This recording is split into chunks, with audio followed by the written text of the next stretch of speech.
Welcome back, student.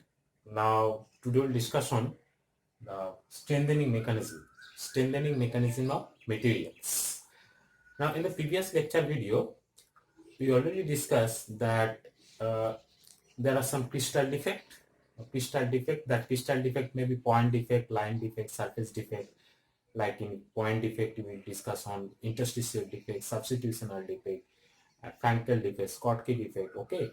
And as like line defect, we discuss on there are two types of line defect, or you can say dislocations, okay. And that may be that edge dislocation, screw dislocations. Similarly, we discuss on the surface defect like grain boundary, tilt twinning boundary, stacking fault. So these are the crystal defect we already discussed, okay. And you know that what is dislocation, I think so, that dislocation, there are two types of dislocations, which is the main reason for the plastic deformations. Okay, we'll discuss on it. But in the material, the deformation takes place in two ways: that elastical deformation by means of plastic deformation. But in a material deformation, because very important deformation is plastic deformations. Okay, we'll discuss on it. And one more thing that we discussed in the previous lecture video, that is Bragg's law. And Bragg's law is basically d sin theta is equal to, means 2d sin theta is equal to, okay, n lambda. So this is the integral multiple of wavelength. So path difference is the integral multiple of wavelength of x-rays actually. Okay. So this is the Bragg's law. We're doing any numerical on that particular topic. And now, as you know that strengthening mechanism material. So strengthening mechanism. So this term actually, strengthening mechanism, this term basically here strength is related with this term basically strength. So strengthening, that means you have to increase the strength, means ability of strength, you have to increase the material. Okay, you have to increase the strength level of the material. Now, what is strength? First, we have to know that what is strength. Now, strength is defined that when we apply load on a particular object or substance, that particular object or substance, that material produce or gives you a particular resistance. Okay, that external, this resistant force act by the body when you apply load, that is basically strength. You know that. Now, when you apply load, one incident is occurred, that one phenomenon is occurred, that is basically deformation takes place. When you apply load, suppose this is a material, if you apply load on a part like tensile load or compressive load, suppose you this material specimen, now you apply tensile load on a particular material sample. So if you increase the load tensile, then what happens? So that length of the material dimension, means material sample, is increased, length and cross section area will be decreased. So this is basically nothing but deformations. Due to the deformation, that shape and size is changed.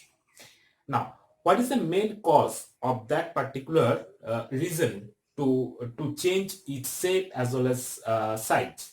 Because as you know from the crystal defect chapter, that you have to correlate that crystal defect with this strengthening mechanism, because one important crystal defect was that dislocations, that edge dislocation and screw dislocations. And you know that in a material there are two types of deformations. One is elastic deformation, another is plastic deformation. Elastic and plastic, you know that. In elastic deformation zone, the material is again revert back its original position in the elastic limit of the material when you apply load actually. In the plastic deformation zone, when you apply load, that in the deformation zone, it cannot regain its original shape and size. So this is the permanent deformation zone, you can say. This is the plastic deformation is basically permanent deformation zone. Okay. Now, as you know that there are two types of zone, actually elastic and plastic deformation zone. And if elastic and plastic deformation zone takes place within the material in a good manner, then the material is basically a ductile type of material, right? Because depending on the deformation, so the plastic deformation, main cause of the plastic deformation is the movement of the dislocations, means dislocation movement. If the dislocations move easily, that means deformation takes easily. That means the material is very much ductile. Got my point? So depending on the deformation, the material is basically two types. One is ductile type of material, another is brittle type of material. Now ductile type of material, the plastic deformation capability is very much high. In brittle type of material, plastic deformation capability is very much less compared to the ductile type of material. Now, that means the plastic deformation, suppose the material is ductile, another is brittle. So if it is ductile material, one is ductile material and is brittle type of material. So ductile type of material, the amount of plastic deformation is high. We know that capability actually, plastic deformation high. Why it is high? Because the dislocation movement is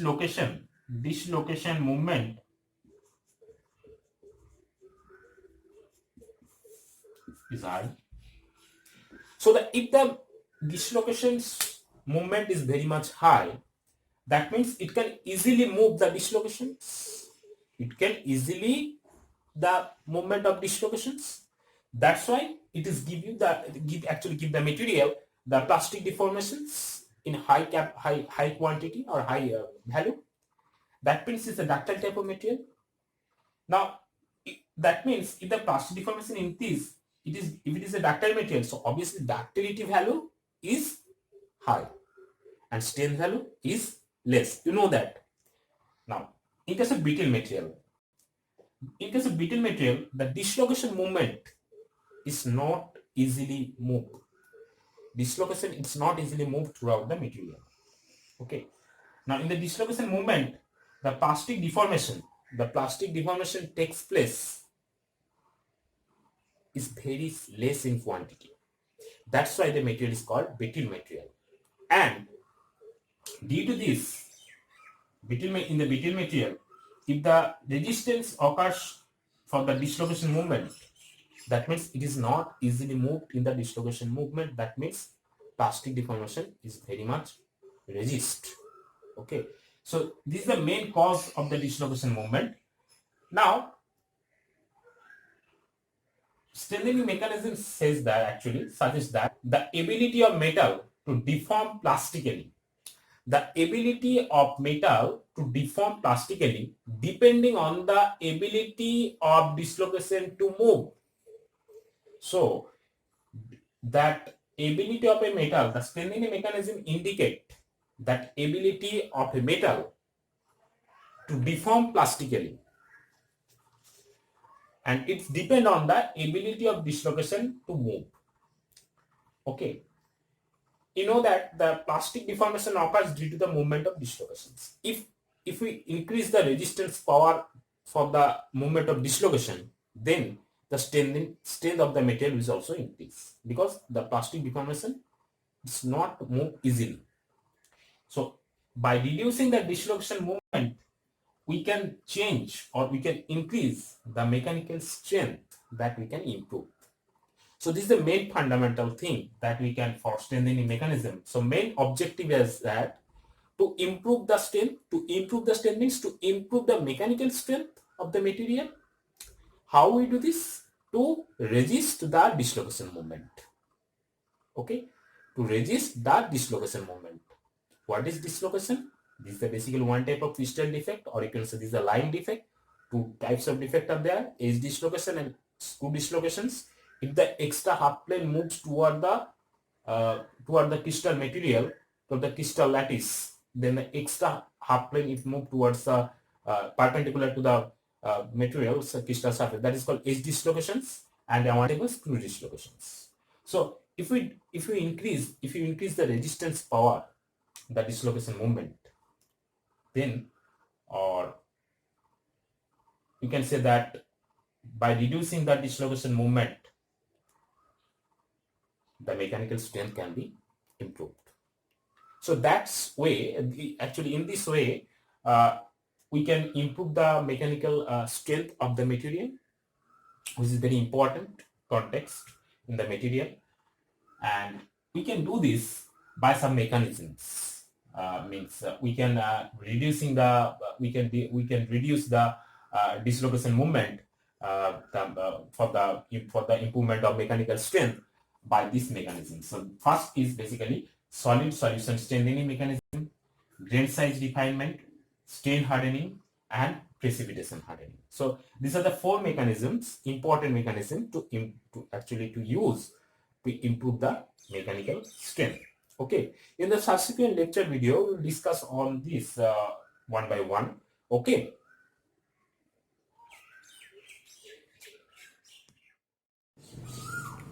Now, today we'll discuss on that solid solution strengthening mechanism.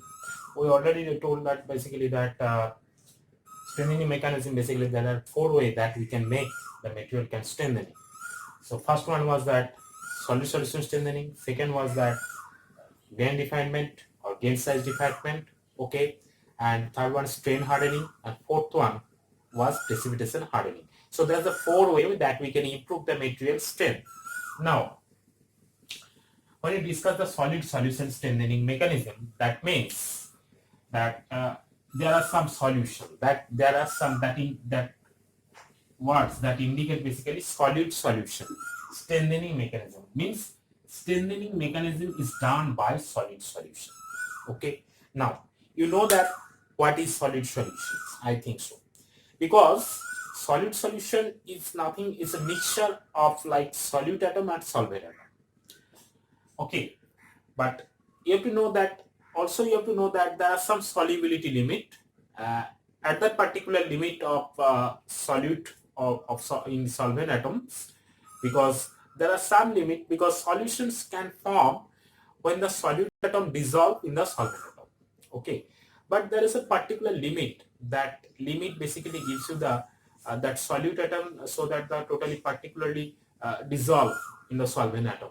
That particular limit basically called solubility limit. Now, if the solute atom content or percentage or limit is increased in the solvent atom, so the solubility limit is, if it is crossed, then it will form a new phase or new state or new metallic material. Okay. Now, if there is one important point is that there is some limit to the amount of solute that can be dissolved to the solvent. So, for a particular mixture of solution within the solvent, there is a particular limit of solute that can be dissolved. So, that particular limit basically called solubility limit. Now, if you increase the solubility limit, that means if you increase that solubility limit, so there are some changes. There are some changes of the solubility limit. It can be changed depending on the temperature, of the mixture or solutions. If the temperature of the solution or mixture, if you increase, so solubility limit also increase. Okay, so this is the point that you have to remember, this that solute atom can be dissolved particular mixture of solvent within the solvent actually. So this limit basically called solubility limit. So you know that solution basically solute atom plus solvent atom actually. Now,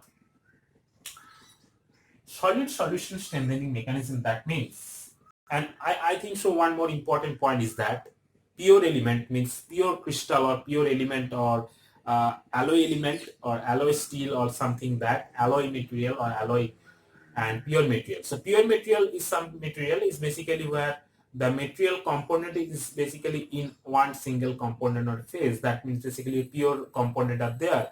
There is no other impurities or no other alloying elements are added, or you can say that pure material basically unalloyed steel or unalloyed material. Now, alloyed material or alloyed steel are basically that type of where the alloying element or impurities that you can add particular type of mixture of a material compositions. So that is basically called alloyed material or alloy steel, or you can say that this is one type of real material. Okay, but suppose in case of perfect material, suppose the solid solution strengthening mechanism, solid solution we can done by two ways. We can done because interstitially or substitution. Now, this diagram or this pictorial diagram actually indicate that this is a perfect crystal of that is arranged of atom in a perfect manner for pure material, pure element. Now, if you add some impurities or if you add some alloying element with this pure element, what can happen? That can happen that this can happen that basically if the solute atom is large compared to the pure element of solvent atom, so the solute atom can placed within the pure element of the center positions. If it happens so, what happens? This solute atom, what do we want? That the solute atom wants to be made for space for itself. Okay, when it happens so that it just going to reduce, or it just want to increase the pressure of the surrounding atom, because it should be placed for himself. Okay, so there are some dislocation occur, there are some movement occurs from the by the surrounding atoms. So there are some strain field will be generated. There are the strain field, this is a dotted line, there is strain field, and there are some deformation takes place. So within the material or within the structure of the material or the crystal structure, there are strain field will be generated around the solid atom. Now, you know that for the deformation takes place by, or plastically deformation takes place by means of dislocations, means edge dislocation or screw dislocations. If we increase the or if you reduce the dislocation movement, then we can easily increase the strength of the material. Okay, we can basically we can do that. We can increase the strength of the material easily. Now, there are some strain field are generated because of the substitutes, because of the large solute atom replaced of this pure element or on a center atom. So this is called basically substitutional. As this case basically observed in case of tin and bronze type of alloys. Okay, so as you know that the strain field are generated with this. Now, if the plastic deformation takes place on this type of material, edge dislocations means dislocation move throughout the material, and dislocation move. Now, dislocation in two types, edge and screw. Now, if the dislocation movement are in a way that the extra half plane moves throughout the edge. Now, this is not easily done in case of alloy steel or when you add the solute atom, but when you increase, now when the dislocation when you apply load for a pure element or pure metal, if the edge dislocation movement is done very easily, because there is no as such strain field around, strain field zone is not actually produced. But in case of substitutional defect or substitutional solid solutions strengthening mechanism, there are some strain field around the zone are generated. This strain field zone or you can say area will interact with dislocations, interacts with dislocation movement. Now, this when this interaction takes place, they will resist the dislocation movement. That means it can easily reduce the dislocation movement. It means that it can easily increase the strength level of the particular material. So that way, actually in this way, we can increase the material strength. Similarly, suppose the interstitial solution strengthening mechanism. Interstitial means suppose this is a perfect crystal of atom that are arranged in a particular order manner, periodic manner. Now, if there are some interstitial, so this is the interstitial position of the material. So these are the gap in between the material. Now, if another interstitial in the interstitial position of the atom, if one large atom are placed, so obviously there are also a strain field zone will be created. Okay, so in this case, strain field interaction or strain field zone or area will interact with the dislocation movement. That is the main cause for the plastic deformation. If you reduce the dislocation movement, then you can easily increase the strength of the material because you resist the dislocation movement. That means you cannot go. Actually, the material cannot go through the plastically deform easily. So that means you can increase the material. You can increase the material easily of the strength. Okay. So this is the interstitial solid solution and another is substitutional solid solution in this way, actually main is that you have to reduce the dislocation moment, and second is because of interstitial and substitutional solid solution strengthening mechanism, there are strain field zone are created. So this strain field zone are interact with the dislocation moment or dislocation area or dislocation line. When they interact, they will resist. If they resist, then the material can be strengthened. So in this way we can increase the material strength. And one more thing, the degree of strength is imparted by alloy element depends on the relative different size between solute and solvent atom. Okay. So that's all for solid solution strengthening mechanisms. And next we discuss on basically on grain size refinement. Okay.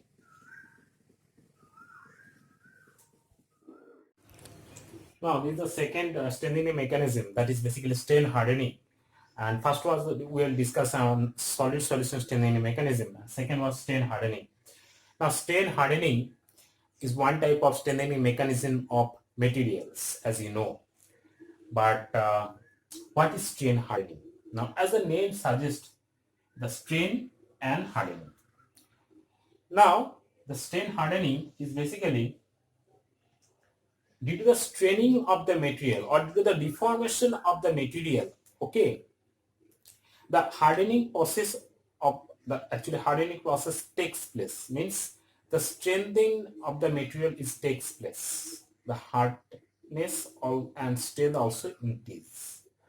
So this is the main fundamental thing, that due to the straining of the material or due to the deformation of the material, we can improve the material strength or hardness capability also. Now this is basically strain hardening. Now strain hardening also sometimes also called work hardening. Okay, it is sometimes also called work hardening. Work hardening. Now, as you know, the stress strain diagram of mild steel or any type of ductile or any type of brittle type of material, I think all of you know that there are lots of significant point within the stress strain curve. Like first of all, that is proportional limit, then elastic limit, then yield point, means upper yield point, lower yield point, and ultimate tensile strain, and then fracture point or breaking point. Now, in this strain hardening topic, we'll discuss on it some of the portion. Now, here, suppose as you know that uniaxial tensile test or tensile strength is basically experiment we are doing on UTM machine, that is basically universal testing machine. Now this is your the ASTM standard specimen of the tensile test. Now this is the specimen. Now if we increase the tensile load on a UTM machine for conducting a stress strain diagram of any type of material like ductile or brittle type of material, we suppose it is a ductile type of material. Now what happens that you know that suppose this is a starting point when we apply load, tensile load. So what happens that when you increase the load, that there are some proportional limiter there first of all, then it goes to the elastic limit, then it reaches to the yield point, okay, which is very important in the context of the strengthening of the material, okay, mechanical material strengthening, and this is the yield point. Okay, now again this is the loading condition, this is the loading curve of the material, and this is the loading, this is the tested, and again now continue the testing conditions. Okay, now after some time when there's reach before fracture point, if you stop the loading condition, what happens, it will reach to this point before fracture. It can be it can be this the ETS point, then it will be fracture point, but you stop the machine, you stop the experiment when the curve is beyond the yield point but before fracture point. Okay, means before UTS point also. Now suppose this is the point. Now this is the point. So after tested, when the experiment is stopped, is basically now tensile test sample is deformed. Means, as you know that when you apply tensile load, the length of the sample is increased and the cross sectional area is decreased. Now at this condition, sample is like that. Okay. Now if you are unloading this, if you unload this sample, that will draw a dotted line which is parallel to the loading curve. This is the loading, this is the unloading. Okay, so this is the loading curve and this is the unloading curve. Now we will cut in the stain plot in this point, and this indicates basically residual plastic stain. Residual plastic stain. Okay, this one is residual plastic stain. Now in this sample, the residual plastic stain are in actually exit now in this condition. Now if you retest deformed sample, so this is the undeformed sample, so we are test actually undeformed sample, we get this after deformation, after loading, the deformation takes place. Now it is basically in deforming conditions. Now we are retest the deformed sample. Now this is a retest of, if you do the same things on the deformed sample, what happens is the main important thing. Now you can observe that, so this is in this curve, this is your yield point sigma y, as you know. Now if you again start the material tested, if you start the apply the tensile load on a deformed sample, what happens? If it will be increased, it is increased, it will be reached. The main question is that yield strength will be same, is it is small, or is it is higher? Now the answer will be given to your experiment, given by actually your experiment. So when you're doing the retest the deformed sample, what happens that when you apply load or tensile load on a deformed sample, what happens if you increase the load, that it will reach up to this point. That point indicates when you this curve actually indicate your elastic curve. Okay, suppose this is your proportional limit, this is elastic limit, this is the upper yield point and yield point. As you know that yield point is the point where the non-linearity starting takes place. Okay, so this is the point, this indicates the yield point, that is designated with sigma y dash. Here it is sigma y. So this is the plane is same 0 0 point. So sigma y here, this is the sigma y. So sigma y greater than sigma y, and it will be continue after retesting. So what is the main observation here, that because sigma y is the yield strength when we are doing tensile test on undeformed sample, and sigma y dash is basically the yield strength of a deformed sample, of actually we're doing retested. So sigma y dash greater than sigma y. So sigma y is deformed greater than sigma y undeformed, or you can say that sigma y dash greater than sigma y. So sigma y dash is basically deformation. So deformation, when the deformation takes place, when we apply load, when you're doing strain, when the staining takes place. So in this case, the staining takes place on the undeformed sample. So this deformed sample gives you the Maya Hatch, means much more yield strength compared to the undeformed sample. So this is the stain hardening process, that in this way we can also increase the strength of the material. Okay, thank you very much for listening me and for watching me, and goodbye. And in the next lecture video we will discuss on the other two strengthening mechanism, like grain size refinement and precipitation hardening. Okay, thank you and goodbye.